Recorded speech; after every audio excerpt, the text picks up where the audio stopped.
And if I think it's really, really important, I'll underline it. And then if it's really, really, really important, I'll do bold, underline, and all caps. And if it's really, really, really, really, I'll make it italicized too. So, but this is, it's a Word document because the genre of music that Otep uses, well, today her music is turning more towards rap, but back in the day it was more metal and growling, and a lot of students in the past have complained, I'll say, or commented that they didn't know what she was saying. So we're going to go over first the lyrics to the song to kind of understand what the song is about and how it relates to social class in the United States, status and consistency, exploitation, the media, what is the control machine, these things like that. And then we'll play the video, okay? So everybody ready? We're good? And it's kind of fun to do different things in class instead of just stand up and teach. Well, this is still teaching. Let me make this a little bit bigger. Let's see. All right, now this this song was produced in 2009. All lyrics, music, etc. are from the band Otep, which is run by the person Otep Shamaya, which was going to come to our class, remember? Can you imagine if she would have came to our class this semester? Maybe in the future, and then y'all can still come see her. We'll do it at the Coliseum or something. But here are the lyrics that I copied and pasted from her. So there's my citations. They are by Otep Shamaya in 2009, and the album was called Smash the Control Machine, but the song is also called that as well. Now, to start off with, what is the control machine, okay? For example, when you are at work, and you have to obey at work, right? And you have to do what the boss tells you to do. That's the control machine, okay? In life, in general, people that are in power that make laws for us every day, they are the control machine because they produce laws that we have to follow, right? Which, I'm thankful for a lot of laws, like, don't kill people, But some of the laws, control you in a way that allows you to have less social mobility. Remember we talked about social mobility, moving up and down the social class ladder? Well, the control machine sometimes can keep you from moving up the social class ladder. For example, again, you're working in a factory. The factory decides that they want to move the factory to another country. Let's say they're going to move it to Taiwan. I don't know. I just made that country up. I mean, it's a real country, but they're going to move it out overseas so they can get by with environmental laws and pay their workers really, really low. And then people in the United States lose their job. Now, why do they do this? Oh, how mean of them. No, actually, in our society, we are a capitalistic society. Capitalism is, alive and well in the United States. Now, the goal of capitalism is profit, okay? So everybody is out to make money.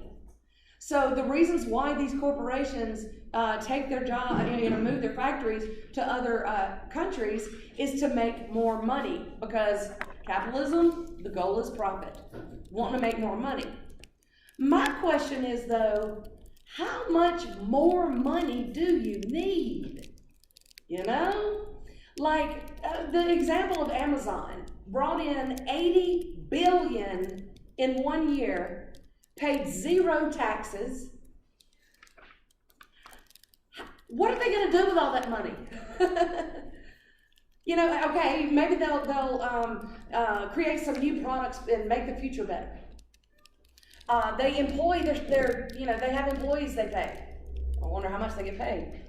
They're starting to say now that in the future, like by 2022 or something like that, they're going to be selling cars on Amazon. Wow. Yeah.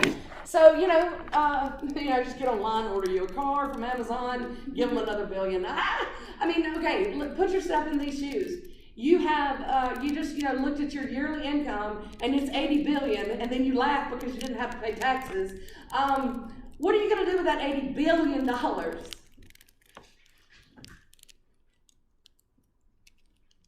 You know? What if you had 70 billion? You could give 10 billion to charity and still have 70 billion. You see what I'm saying? Like, how much do these major corporations really need? And remember that we went over the slide where it showed the top 1% in the United States owned, like, what was it, 75% of the nation's wealth? There's 1% of the population owns that much wealth. That is extreme inequality. I mean, it's a discrepancy of where the wealth is, goes to. And then that leaves 99% of the population with, what, 25% of the wealth? Why is it so, the rich are getting richer and the poor are getting poorer? Well, for example, Amazon didn't have to pay taxes on 80 billion. Rich are getting richer. The poor, for example, like me, I owe the IRS $239 because I didn't make a check mark where they said to take out federal taxes last year. I swear I checked that box. I swear I did. But I messed up on the form, and now I owe the IRS $239.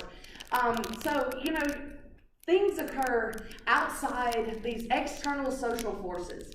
Okay, remember those are my 3 favorite words. External social forces are at work that influence what social class you may belong into, how socially mobile you can be, how easily it is to go up or down the social class ladder, social mobility. All these things. So the control machine, which what we're talking about here, is basically the people that are influencing or controlling. I know that's 2 different words, but we could say, let's go so far as to say that they control what social class you belong in. Like right now, and I hate to be pessimistic, but right now I can 100% guarantee you that I will never be a millionaire. And I know people are like, think positive. No, social scientific research shows that I will never be a millionaire. It's never going to happen, Now, some of y'all, I have faith. Some of y'all can be millionaires or billionaires. You know what I'm saying? You got to get into reality. Like some of the words, I'll get to, when we get to it, I'll explain it. So step outside of your bubble today and start thinking about the world around you and what's going on in the world that affects you individually, okay? That's the main goal of sociology. All right, so to start off with, in this song, she's gonna, these are like little quotes, like a kind of almost sarcastic, but not really, kind of like, this is what a lot of people in the United States say, that they, about themselves. With the perfect hair and the perfect wife and the perfect kids and the perfect life, I can finally be somebody.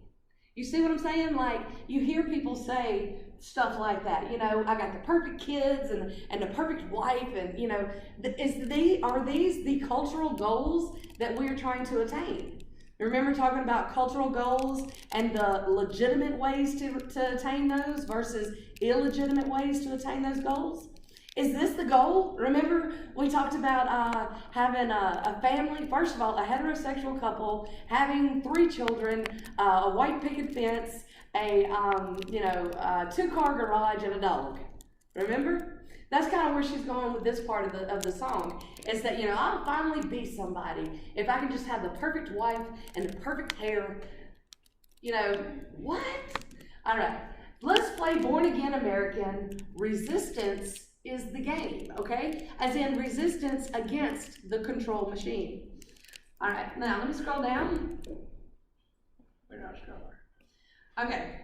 2 pigs wearing suits brought the news that I'm wanted by the bank. They say the rent is due. Caesar's on to you, so you better remember your place. Remember, like, as in people with money, have power over keeping you in a certain spot. You see what I'm saying? Then they outsourced my job and gave a raise to my boss.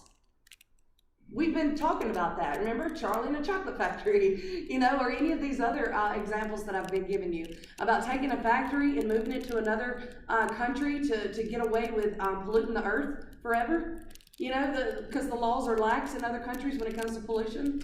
And then they do that. And also they can pay workers less so they can make profit. But once again, the goal of capitalism is profit. And who am I to say, you don't need any more money? And guess what? We are the ones that are buying all of this stuff that these factories are making. So we're the ones that are buying, as in giving them an incentive to make. You see what I'm saying? All right. Then they outsourced my job and gave a raise to my boss. Bailed out the banks, but billed me for the loss. Y'all remember that? When the banks got bailed out and we had to pay for it in taxes.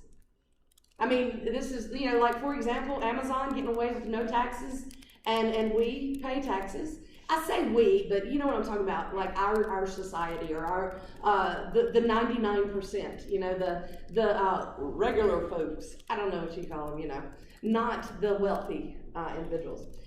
They say we must submit and be one with the machine because the kingdom of fear needs compliance to succeed.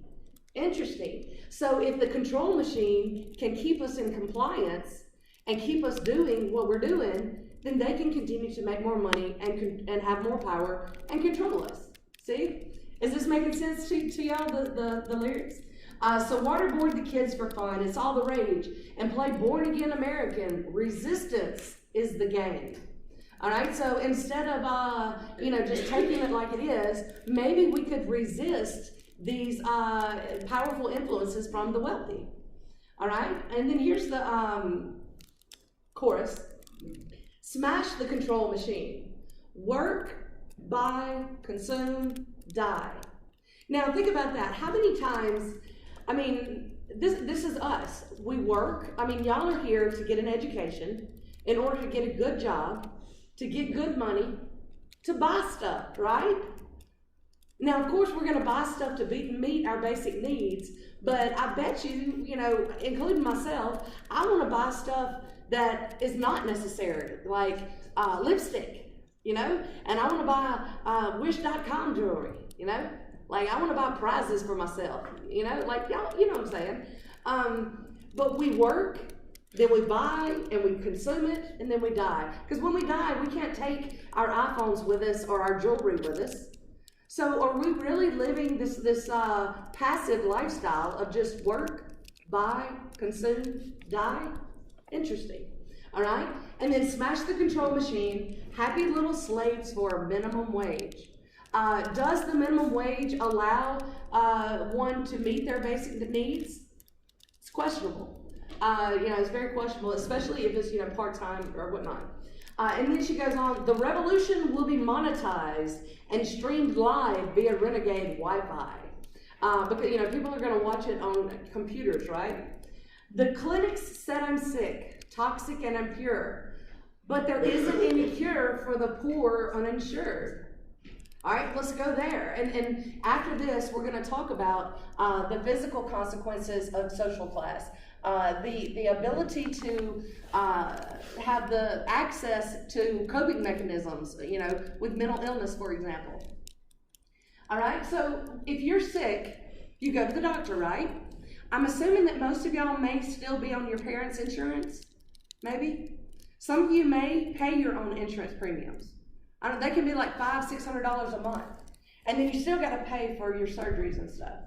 Let's say, for example, that an individual is on Medicaid, okay? And they need help with mental illness. There are, doctors, let me rephrase that. And they live in Polk County, okay? Let's say that there is only one doctor in Polk County that accepts Medicaid for people with mental illness. So everybody that's on Medicaid that has mental illness has to go to this one doctor. They don't have a choice. They have to go to him. This doctor is overworked and underpaid and does not care. Do you see the quality of healthcare decreases based on the type of insurance you have? You see where I'm going with that? So that's where they're talking about here. If you had, $1 billion, you could choose which, doctor you wanted to go to. And you could do research to find the best doctor. But if you're on Medicaid, you have to go to the doctor that only, the only one that accepts Medicaid. And they're overloaded with cases. See? Like, for example, my dad. This is kind of out of the way, but he was in the military, so he's got benefits, from being in the military. He had esophageal cancer. He was able to, because of the benefits from the military, he was able to go to Houston, to MD Anderson, and get the best health care available, and they cured his stage 3 esophageal cancer. And now he is cancer-free. Now, if he would not have been in the military, or if he would not have had benefits like that, he could possibly be dead. You see the difference when it comes to health care and the money that you have, okay? So the clinic said I'm sick, toxic, and impure, but there isn't any cure for the poor or uninsured. Let's see, and then, so we live our digital lives on multiple screens. You're on Twitter, you're on Facebook, you're on Instagram, you're doing this with your phone, and pretending like nothing's wrong, right? You live your digital lives on multiple screens, and we forget that the blood of the workers grease the machine. Like, for example, in this building, we're going to use the bathroom, okay? Aren't we glad that somebody is paid to clean those bathrooms? Yeah. Like, something you don't think of every day. But aren't we glad that we have somebody that cleans those for us so we have a hygienic place to use the restroom? But we don't think about that every day. And that's what we're talking, that part's talking about. We forget that the blood of the workers grease the machine. And I'm pretty sure that those janitors are not getting paid, millions or billions of dollars. But they're doing jobs for us that makes our lives, better. You see what I mean? So we shouldn't forget those people that do those types of things for us. All right? In the Psalm of the Fiends, love discriminates, while the fat cats feed the rats their dose of daily cake. Now, the first part is talking about how some religions don't accept some types of love between people. And then the fat cats are that 1%, those wealthy people. They feed the rats, which is us, our dose of daily cake, so we sit back on our, multiple screens, and we play around in our little bubble, and we don't worry about, external social forces that are hindering us, at times. So waterboard the kids for fun. It's all the rage. And play Born Again American. Resistance is the game. Smash the control machine. Work, buy, consume, die. Smash the control machine. Happy little slaves for a minimum wage. Smash the control machine. Work, buy, consume, die. Smash the control machine. Haters, betrayers, liars, and thieves. All right, then it breaks down. She sold her soul for designer clothes, for the perfect lips and the perfect nose. The winner in the end always owns the most. Reality TV told her so. Right?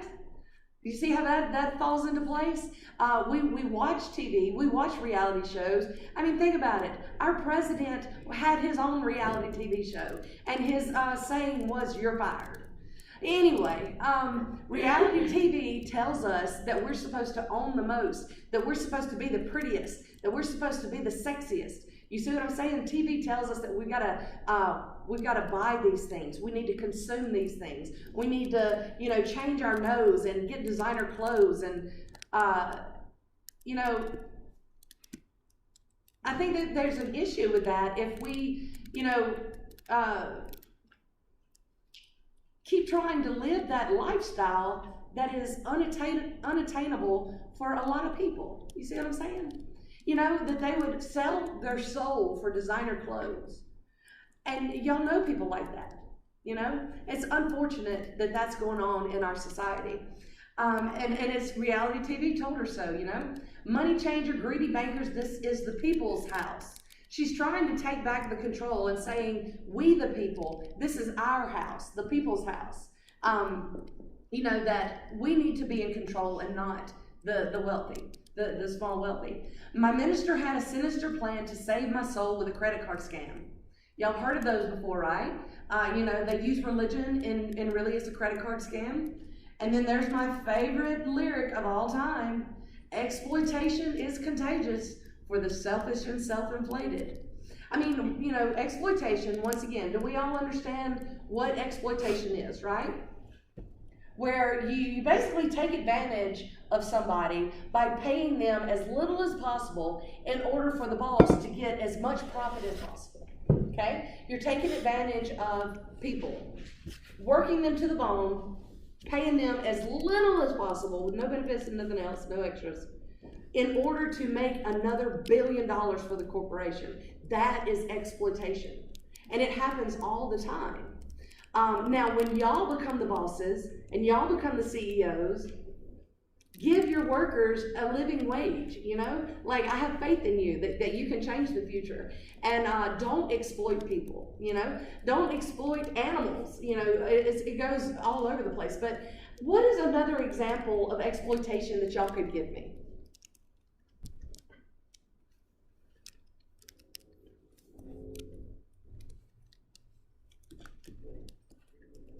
I got one ready if y'all want to. Yes. I have an example. My mom, she works for HQ as a role as project manager. I think she's the only one in the world that actually has that job. And sometimes, one time she went to Mexico and Guadalajara, and they went to train people there, and then they fired a whole bunch of people in America just to hire people in Mexico. Yes, because exactly, because they could pay them less.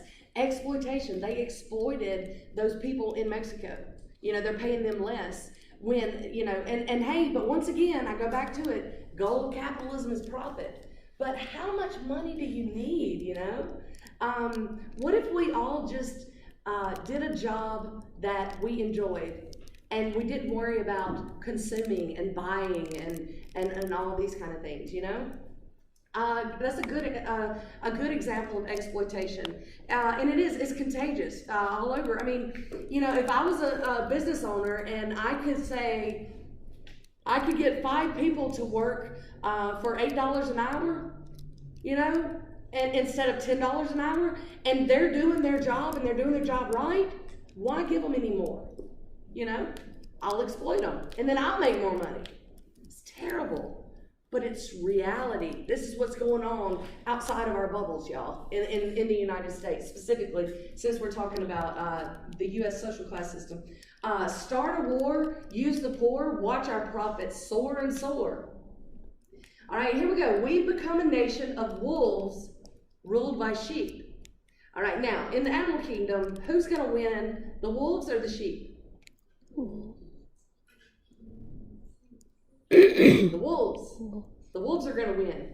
And what she's saying here is, what if we become a nation where we, like I said, the 99% are the wolves, and that top wealthy people that got their money from hereditary money, that have so much power, and they're the sheep. What if we turned it around and we stood up for our rights and we fought for our right to exist? And fought for equal wages and higher minimum wage and money that will meet our basic needs. We could do that. How? What do we do? Protest? What do we do? How could we change the way society is set up? The functionalists would say, we don't like change. But the conflict theorists would be like, the workers need to rise up and gain control over remember the bourgeoisie and the proletariat? The proletariat's going to rise up one day and take over the bourgeoisie. And that was back like in the 1800s when he said that, and it's still ain't happening. All right, so owned by swine or pig, overfed and put to sleep. And while the media elite decrees what to think, seriously, I am wide awake on the edge and on the brink. Okay, so while the media elite decrees what to think, how many times do y'all say, well, on TV, I saw so-and-so, so-and-so. Well, on the television, on the news broadcast, they say that black men are violent. So they must be. You know, it's the media is bombarding us with messages that tells us that we have to be thin, that we have to be white, that we have to be, white teeth, that we have to, buy the toothpaste, so we don't have bad breath and our boyfriend will like us. And, the media, the commercials and everything, it bombards us all the time. We don't even realize how many commercials we're exposed to every day trying to sell us shit to that we don't need, yes, we need toothpaste. Excuse me. Sorry, I meant to say that. I'm trying to be funny. But no, you see what I'm saying? You don't have to buy the most expensive whitening toothpaste. You can go to Dollar General and spend $1 and get some toothpaste, you'll be fine. You see?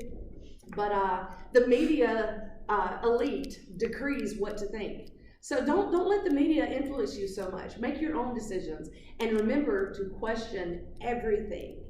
Question everything. Do your own, researching with reputable sources. Not the news said. It's not a reputable source. All right. And while the media, okay, here we go. So when avarice shrugs and the fountainhead bleeds, and when Wall Street apostles preach the gospel of greed, I'll renounce the fame of this gluttonous age.